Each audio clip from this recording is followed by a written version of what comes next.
avant 2015, avant que le gouvernement de Talon arrive, il n'y avait pas beaucoup de production de soja. Ceux qui faisaient le soja, c'était vraiment marginal. On faisait le soja pour le fromage, pour des choses comme ça, mais pas de manière aussi importante. Et les chiffres le montrent. Avant 2015, on produisait moins de 100 000 tonnes de soja. Aujourd'hui, on produit plus de 300 000 tonnes de soja. Donc, c'est ce gouvernement, c'est sa politique qui est de dire qu'il faut qu'il y ait d'autres secteurs, d'autres filières, pardon, à part le coton. Et le soja a été identifié. D'autres filières ont été identifiées. Le riz, par exemple, il y a certains qui sont dans le riz, pas ici parce qu'on ne cultive pas beaucoup de riz dans la Donga. Mais si vous allez dans la Livorie, l'Ouémé, le Zou, les gens font plus de riz maintenant. De la même manière qu'on a eu une production céréalière de soja très importante, accroissement de moins de 100 000 à plus de 300 000, le riz c'est pareil. On était autour de 200 000 tonnes en 2015. Aujourd'hui, notre objectif, on est déjà à plus de 600 000 et l'objectif c'est d'arriver à 1 million de tonnes. Donc, c'est la politique du gouvernement que de faire en sorte que les producteurs s'en sortent bien dans cette filière-là. Pour que, à côté du coton, ils puissent faire ces choses. Le riz, le soja, le manioc, certains ont commencé. Certains sont dans les fruits, les menthes, etc. Donc, je veux vous rassurer pour dire que votre secteur est un secteur privilégié. Et c'est pour ça que l'engrais ne devrait pas vous manquer. Nous avons aussi dit, certains d'entre vous ont envie d'emblader plus de superficie. Ils sont capables. Ce qui leur manque pour faire ça, c'est quoi? C'est l'argent en général. Si tu as de l'argent que tu peux recruter de la main-d'œuvre, tu peux acheter des machines agricoles, des tracteurs, tu vas emblader, tu faisais 10 hectares, tu vas faire 20 hectares. Et le gouvernement est dans cette dynamique-là. On vend aujourd'hui des tracteurs à moitié prix aux gens, surtout aux coopératives. Avant-hier, j'ai rencontré quelqu'un à Boli, je le connais sûrement, c'est un des grands producteurs. Il a acheté un tracteur tout seul. Parce qu'avec tout seul, il fait presque 200 hectares.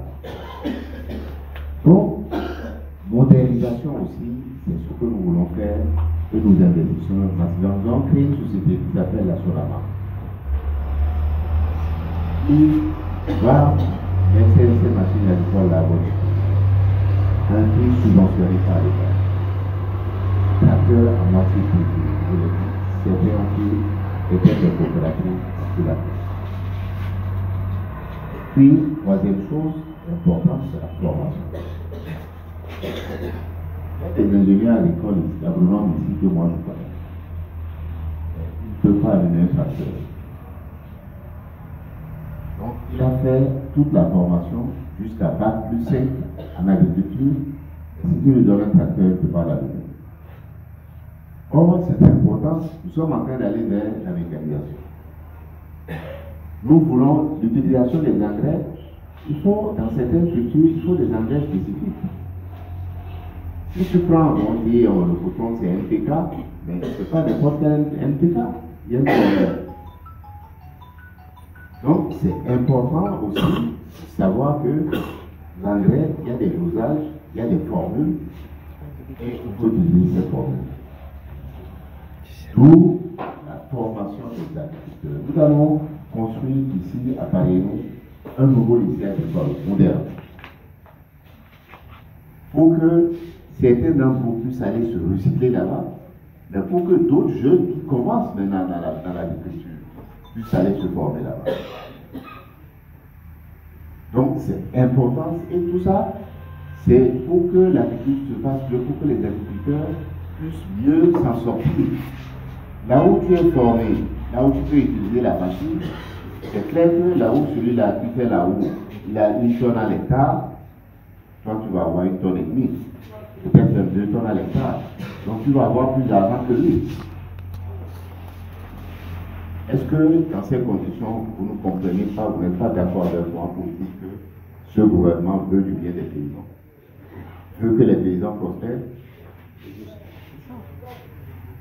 C'est pour ça que si vous regardez, vous faites votre propre enquête, vous allez voir que dans ce gouvernement, il y a plusieurs ministres qui s'investissent eux-mêmes dans l'agriculture.